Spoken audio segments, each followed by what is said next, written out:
সুপ্রিয় শিক্ষার্থী বন্ধুরা, অনলাইন শিক্ষাদান, অনলাইন পাঠদান হতিয়া উচ্চ বিদ্যালয়ের পক্ষ থেকে আমি স্বাগত জানাচ্ছি। Aminul Islam, assistant teacher, Hatiya HSU high school. সুপ্রিয় বন্ধুরা, আশা করি এই বৈশ্বিক মহাদুর্যোগের সময় বাড়িতে বসে সবাই ভালোই আছে এবং লেখাপড়াও যতদূর সম্ভব তোমরা চালিয়ে যাচ্ছ। বন্ধুরা, আমাদের পরীক্ষা অত্যাসন্ন, কিন্তু মনে হচ্ছে না আমাদের প্রাতিষ্ঠানিক শিক্ষা কার্যক্রমে আমরা সত্তরই ফিরে যেতে পারছি। এই জন্য বিদ্যালয়ের পক্ষ থেকে আমরা অনলাইন পাঠদানের আয়োজন করেছি। সে আয়োজনে সবাইকে স্বাগত এবং তোমরা যতদূর সম্ভব এই ক্লাসগুলো দেখে কিছুটা উপকৃত হওয়ার চেষ্টা করবে। বন্ধুরা, আর কথা নয়, তাহলে আজকে আমরা আমাদের লেসনে চলে আসি। আজকে আমি আলোচনা করব দশম শ্রেণীর শিক্ষার্থীদের জন্য ইংলিশ সেকেন্ড পেপারের গ্রামাটিক্যাল পয়েন্ট নিয়ে। বন্ধুরা, আমরা গত ক্লাসে আলোচনা করেছিলাম ন্যারেশন এবং প্যাসেজ ন্যারেশনের রুলস নিয়ে। আজকে আমরা অন্য একটি আইটেমে চলে যাব।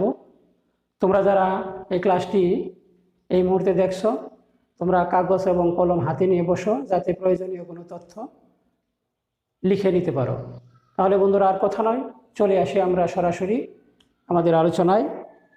আজকে আমরা অত্যন্ত সহজ একটি টপিক নিয়ে আলোচনা করব।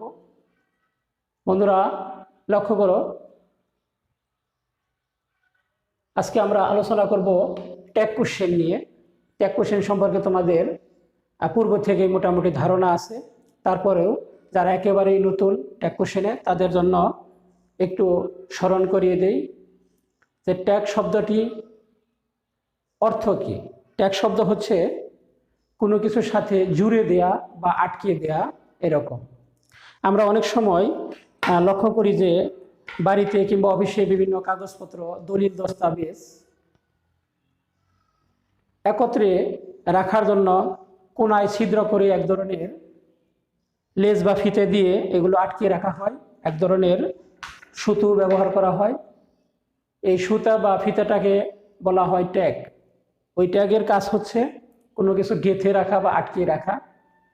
ইংরেজি গ্রামারের সেই ধারণা থেকে আসছে, যেহেতু এই ট্যাগ কোশ্চেনটি মূল সেন্টেন্স শেষে সংযুক্ত করে দেওয়া হয়, গেঁথে দেওয়া হয়, সে ধারণা থেকেই ট্যাগ শব্দটি নেওয়া হয়েছে এবং ট্যাগ কোশ্চেন নামটি আসছে। বন্ধুরা, তাহলে আজকে আমরা ট্যাগ কোশ্চেন নিয়ে আলোচনা করব। প্রথমে লক্ষ্য করো সংজ্ঞাটি, যে বক্তার বক্তব্য শেষে শ্রোতার মতামত জানতে চেয়ে যে সংক্ষিপ্ত প্রশ্ন জুড়ে দেয়া হয় তাকে ট্যাগ কোশ্চেন বলে। অত্যন্ত সংক্ষিপ্ত এবং ছোট করে সংজ্ঞাটি আমি দিয়েছি। বক্তা অর্থাৎ যিনি বক্তব্য দেন বা কথা বলেন, তিনি কথা বলার শেষে আবার যাদের উদ্দেশ্যে বললেন অর্থাৎ শ্রোতারা, সেই কথা বা স্টেটমেন্ট সম্পর্কে তাদের কি মতামত সেটা জানার জন্য আবার তিনি উল্টো তাদেরকে একটা ছোট করে প্রশ্ন করেন, সংক্ষিপ্ত করে প্রশ্ন জুড়ে দেন। এই জুড়ে দেওয়া প্রশ্নটি হচ্ছে ট্যাগ কোশ্চেন। যেমন এখানে লক্ষ্য করো, it is very hot today. আজ খুব গরম, ইজন্ট ইট, তাই না? তাহলে এই সেন্টেন্সের ক্ষেত্রে it is very hot today এটি হচ্ছে মূল সেন্টেন্স এবং এটার পরে যে ইজন্ট ইট, এই ইজন্ট ইট এই অংশটুকু হচ্ছে ট্যাগ কোশ্চেন। এভাবে মূল সেন্টেন্সের শেষে যে সংক্ষিপ্ত প্রশ্ন জুড়ে দেওয়া হয়, সেই জুড়ে দেওয়া প্রশ্নটি হচ্ছে ট্যাগ কোশ্চেন। বন্ধুরা, তাহলে আমরা ট্যাগ কোশ্চেনের সংজ্ঞা বা ধারণা পেয়ে গেলাম। এবার আমরা ধারণা নিব যে এই ট্যাগ কোশ্চেন কিভাবে গঠন করতে হয়।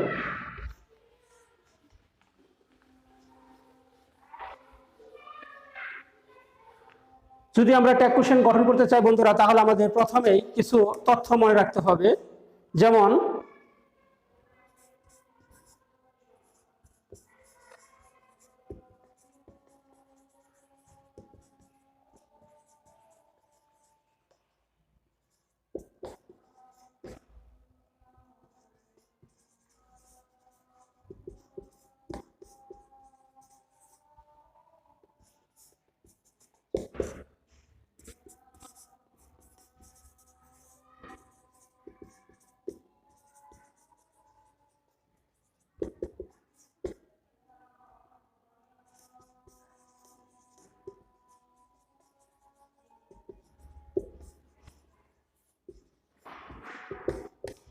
এই তথ্যটি তোমাদের প্রথমে মনে রাখতে হবে যে অ্যাফার্মেটিভ সেন্টেন্সে নেগেটিভ ট্যাগ এবং নেগেটিভ সেন্টেন্সে অ্যাফার্মেটিভ ট্যাগ হয়।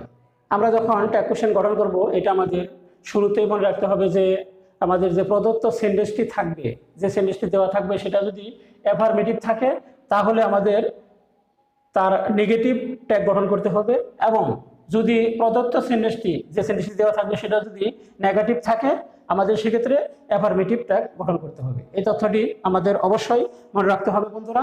তাহলে আশা করি তোমাদের মনে থাকবে। যাদের সামনে কাগজ কলম আছে তারা তথ্যটি লিখে রাখো। এখন আমরা কিভাবে ট্যাগ কোশ্চেন গঠন করতে হয় সেই গঠনের নিয়মগুলো দেখে নেই।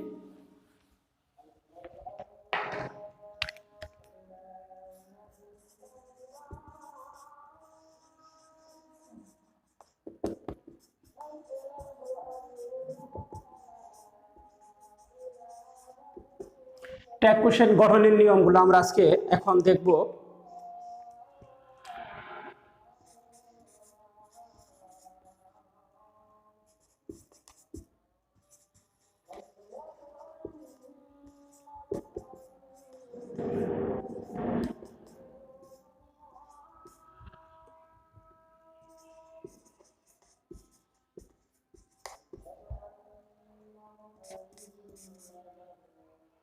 প্রথমেই প্রদত্ত সেন্টেন্স শেষে কমা বসবে।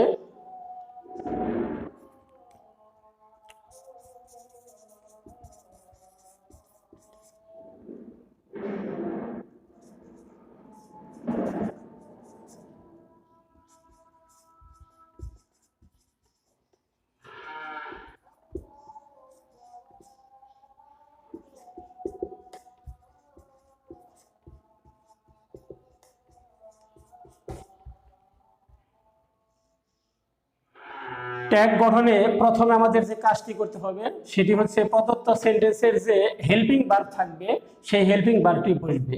হেল্পিং ভার্বটি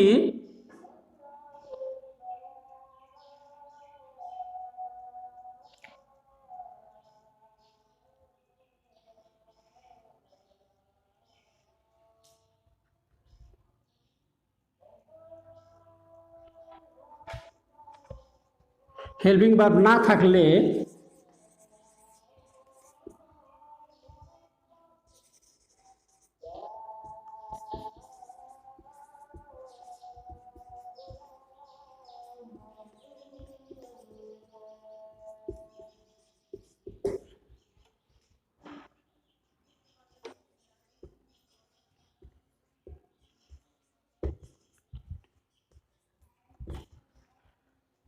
ট্যাগ গঠনে প্রথমে প্রদত্ত সেন্টেন্সের হেল্পিং ভার্ব বসবে।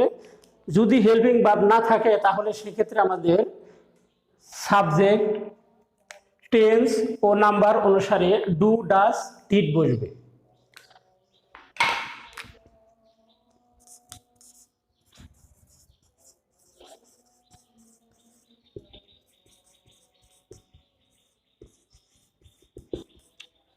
প্রয়োজনে নট বসবে।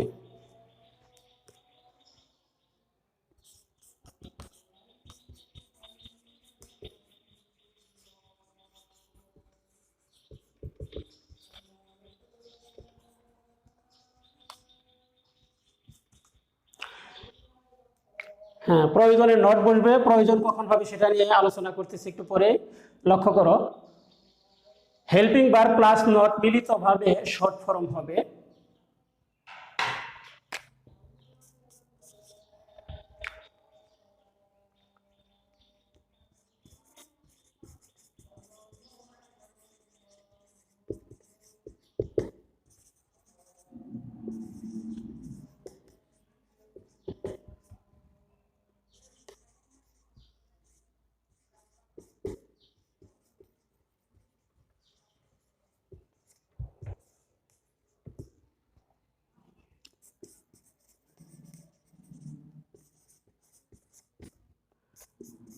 তারপরের কাজ হচ্ছে প্রদত্ত সেন্টেন্স এর সাবজেক্ট বসবে। সাবজেক্টটি নাউন থাকলে তার পরিবর্তে তার প্রোনাউন বসবে।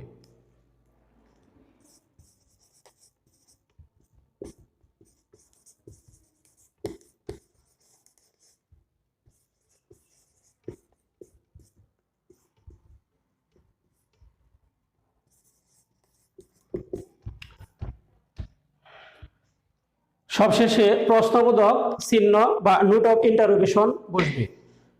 বন্ধুরা, তাহলে আমরা রুলসগুলো আবার একটু দেখে নেই। আমরা যখন ট্যাগ কোশ্চেন গঠন করব, আমাদের যে প্রদত্ত সেন্টেন্সটি দেওয়া থাকবে সেটির ক্ষেত্রে, বিশেষ করে একাডেমিক পরীক্ষার ক্ষেত্রে অনেক সময় ডট ডট দিয়ে শেষে নোট অফ ইন্টারোগেশন দেওয়া থাকে। আবার অনেক পরীক্ষার ক্ষেত্রে, যেমন বিভিন্ন রকমের প্রতিযোগিতামূলক পরীক্ষা, যেমন ভর্তি পরীক্ষা, চাকরির ইন্টারভিউ, সেরকম ক্ষেত্রে শুধু মূল সেন্টেন্সটি দেওয়া থাকতে পারে। সেরকম যদি থাকে তাহলে মূল সেন্টেন্স শেষে আমরা কি করব, যে প্রদত্ত সেন্টেন্স থাকবো সেটা শেষে আমরা একটা কমা বসিয়ে নিব। মূল সেন্টেন্স শেষে কমা বসবে।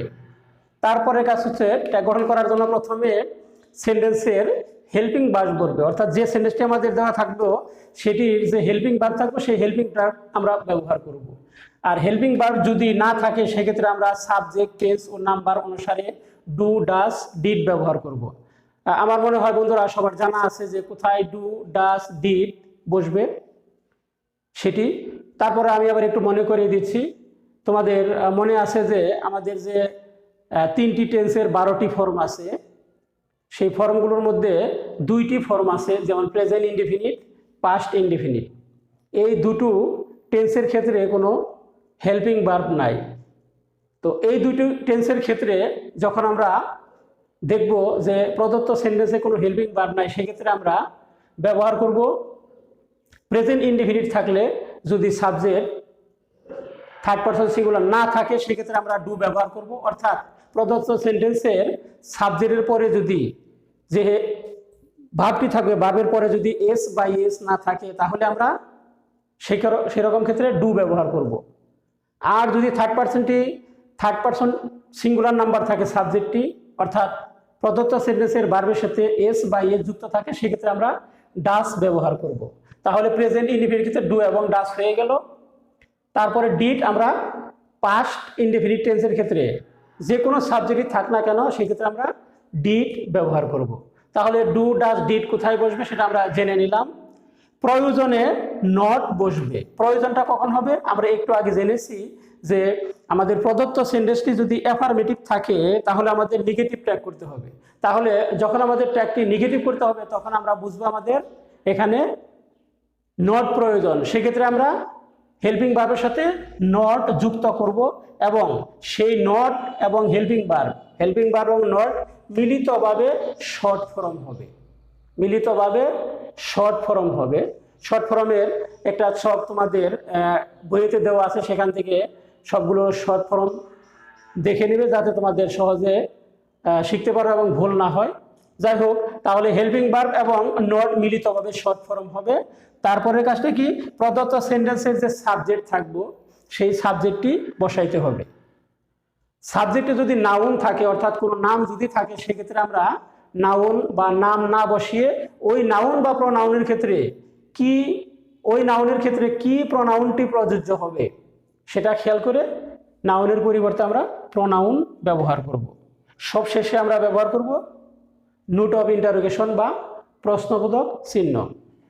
আশা করি এই মৌলিক নিয়মগুলো যদি মনে থাকে তোমাদের ট্যাগ কোশ্চেন করতে, বিশেষ করে মৌলিক নিয়মের মধ্যে পড়ে এরকম যে ট্যাগ কোশ্চেনগুলো আছে সেগুলো করতে তোমাদের কোনো সমস্যা হবে না। তাহলে আমরা এই রুলসগুলো অনুসরণ করে আমরা কয়েকটি উদাহরণ দেখে নেই বন্ধুরা।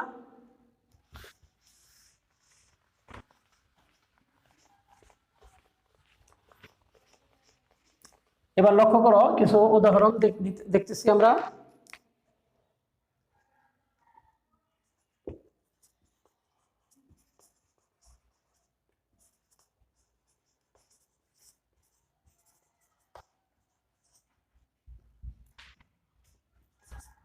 She has sung a song.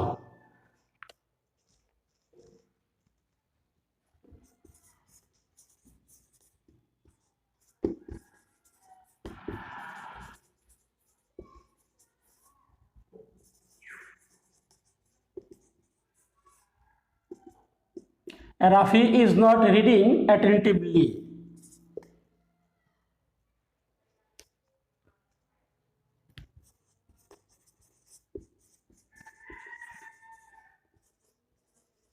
They played well.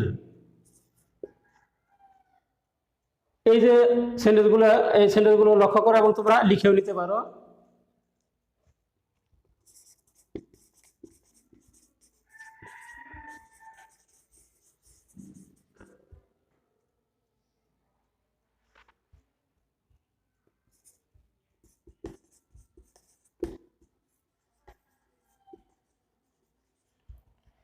sinners suffer in the long run. পাপীরা পরিণামে অনেক দুঃখ ভোগ করে। আর না লিখলাম বন্ধুরা, আমরা এই সাইডটি উদাহরণই লক্ষ্য করি ভালো করে। এইখানে প্রথম যে সেন্টেন্সটি আছে number A, she has sung a song. সেন্টেন্সটি আছে আমাদের অ্যাফার্মেটিভ সেন্টেন্স আছে, হাবোধক সেন্টেন্স আছে, তাহলে এটা আমাদের নেগেটিভ বা নাবোধক ট্যাগ গঠন করতে হবে। তাহলে আমরা প্রথমে কি কাজটি করব? আমরা প্রথমে যে রুলটি লিখেছিলাম যে প্রদত্ত সেন্টেন্সের হেল্পিং ভার্ব, অর্থাৎ এখানে হেল্পিং ভার্ব আছে হ্যাজ, আমরা প্রথমে হ্যাজ ব্যবহার করলাম। তারপরে বলেছিলাম যে প্রদত্ত সেন্টেন্সের হেল্পিং ভার্বের পরে কি প্রয়োজনে নট বসবে। এখানে প্রয়োজন নট বসানো, কারণ সেন্টেন্সটি আমাদের অ্যাফার্মেটিভ আছে, এই জন্য এটাকে নেগেটিভ করতে হবে। তাহলে হ্যাজের পরে আমরা নট বসিয়ে দিলাম, কিন্তু বলছিলাম যে নটটি শর্ট ফর্ম হবে, এই জন্য আমরাকে নটকে শর্ট ফর্ম করে হ্যাজ, নটকে আমরা করে দিলাম হ্যাজন্ট। তারপরে কি করতে হবে আমাদের? প্রদত্ত সেন্টেন্সের যে সাবজেক্ট আছে, অর্থাৎ এখানে সাবজেক্টটা শি আছে, এটা নাউন নাকি প্রোনাউন? এটি প্রোনাউন, তাহলে এখানে পরিবর্তন করতে হবে না, এটা আমাদের প্রোনাউন আছে, তাহলে আমাদের প্রোনাউনই ব্যবহার করব। হ্যাঁ, প্রদত্ত সেন্টেন্সের সাবজেক্টটা আমরা ব্যবহার করলাম। এবার শেষে কি নোট অফ ইন্টারোগেশন, প্রশ্নবোধক চিহ্ন, আমরা প্রশ্নবোধক চিহ্ন বসিয়ে দিলাম। তাহলে আমাদের হয়ে গেল ট্যাগটি যুক্ত করা। Hasn't she, she has sung a song, hasn't she. আশা করি বন্ধুরা বুঝতে পেরেছ। এবার বি নাম্বারটি লক্ষ্য করো, Rafi is not reading attentively. সেন্টেন্সটি আছে নেগেটিভ আছে, ইজ নট নেগেটিভ আছে, তাহলে আমাদের একটা অ্যাফার্মেটিভ ট্যাগ করতে হবে। তাহলে আমরা প্রথমে কি করব? প্রদত্ত সেন্টেন্সের যে হেল্পিং ভার্ব আছে সেটা ব্যবহার করব, ইজ ব্যবহার করলাম। যেহেতু সেন্টেন্সটি নেগেটিভ আছে, আমাদের অ্যাফার্মেটিভ ট্যাগ করতে হবে, এজন্য আমরা এই ক্ষেত্রে আর নট ব্যবহার করব না। ইজ, তারপর রাফি, এটি যেহেতু নাউন আছে অর্থাৎ নাম আছে, এটার পরিবর্তে আমরা প্রোনাউন ব্যবহার করব। রাফি যেহেতু একটি ছেলের নাম, সেক্ষেত্রে আমরা তার জন্য হি ব্যবহার করি, তবে মেয়ের নাম মনে করলে এক্ষেত্রে শিও ব্যবহার করা যাবে। অনেক ক্ষেত্রে মেয়েদের নাম থাকতে পারে, সেক্ষেত্রে শি ব্যবহার করা যাবে। কিন্তু আমাদের খেয়াল রাখতে হবে যে নাউনটার জন্য প্রোনাউনটার জন্য অ্যাপ্রোপ্রিয়েট হয়। তাহলে এক্ষেত্রে আমরা কি করব? রাফি, এটার পরিবর্তে ব্যবহার করা আমরা হি। হ্যাঁ, প্রদত্ত সেন্টেন্সটি আমাদের নেগেটিভ থাকার কারণে আমরা অ্যাফার্মেটিভ ট্যাগ করলাম, শেষে নোট অফ ইন্টারোগেশন। এই তো হয়ে গেল, Rafi is not reading attentively, is he? Okay, the next one, C number, they played well. সেন্টেন্সটি অ্যাফার্মেটিভ সেন্টেন্স আছে এবং এই সেন্টেন্সে কোনো হেল্পিং ভার্ব নাই। তাহলে আমাদের কি করতে হবে? হেল্পিং ভার্ব না থাকলে ডু, ডাজ, ডিড, তিনটার থেকে যে কোনো একটা আমাদের সাবজেক্ট, নাম্বার এবং পার্সন অনুসারে আনতে হবে। যেহেতু সেন্টেন্সটির প্রিন্সিপাল ভার্বটি পাস্ট ফর্ম আছে, প্লেড থেকে প্লেড আছে, তাহলে এটা পাস্ট ইনডিফিনিট নিশ্চয়। পাস্ট ইনডিফিনিট যদি থাকে, তাহলে পাস্ট ইনডিফিনিট থাকলে আমাদের কি করতে হবে? ডিড ব্যবহার করার কথা, আমরা ডিড ব্যবহার করলাম। সেন্টেন্সটি হাবোধক আছে, এজন্য আমাদের নেগেটিভ করার জন্য আমাদের নটের ব্যবহার করতে হবে। তাহলে আমরা নট ব্যবহার করব, কিন্তু নট এবং ডিড মিলে কি হবে? Short form. ডিড নটকে আমরা শর্ট ফর্ম করে ডিডন্ট দে, সাবজেক্ট আছে দে, ডিডন্ট দে, শেষে note of interrogation. They played well, didn't they? Okay, the last one, sinners suffer in the long run. এই সেন্টেন্সটির ক্ষেত্রে কি আছে? সিনার্স, এটা সাবজেক্টটা প্লুরাল আছে, সাফারের পরে কোনো এস বাই এস নাই। হ্যাঁ, তাহলে সাফার শব্দটি এটা প্রেজেন্ট ফর্মে আছে, তাহলে সেন্টেন্সটি প্রেজেন্ট ইনডেফিনিট। এই জন্য আমরা সেই হিসেবে এটা ট্যাগ গ্রহণ করব। যেহেতু মূল ভার্বটির কোনো এস বাই এস নাই এবং সাবজেক্টটি সেই কারণে প্লুরাল আছে, এখানে প্লুরাল থাকার কারণে এখানে সিনারের ক্ষেত্রে আমাদের সিনার্স আছে, তাহলে আমরা এর জন্য ব্যবহার করব কি ডু। সেন্টেন্সটা আছে অ্যাফার্মেটিভ, আমরা নেগেটিভ করার জন্য ব্যবহার করব নট। ডু নটকে আমরা শর্ট ফর্ম করে দিলাম ডন্ট। সিনার, সিনার এটার পরিবর্তে আমরা ব্যবহার করব দে। হ্যাঁ, ডোন্ট দে।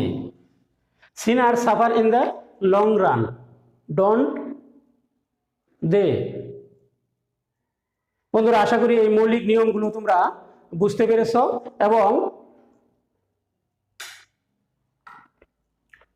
এবং তোমরা এই ক্লাসটির পার্ট 1 দেখার পরে আমি আবার দ্বিতীয় পার্ট তোমাদের জন্য তৈরি করে দিচ্ছি এবং সেটিও তোমরা দেখে নেবে। তাহলে ট্যাগ কোশ্চেনের যে মৌলিক নিয়ম এবং টুকিটাকি যে ছোটোখাটো সমস্যা আছে সেগুলো তোমরা সহজেই সমাধান করতে পারবে। ধন্যবাদ সুপ্রিয় শিক্ষার্থী বন্ধুরা, ভালো থাকবে এবং এটার দ্বিতীয় অংশটুকু তোমরা দেখবে। আসসালামু আলাইকুম।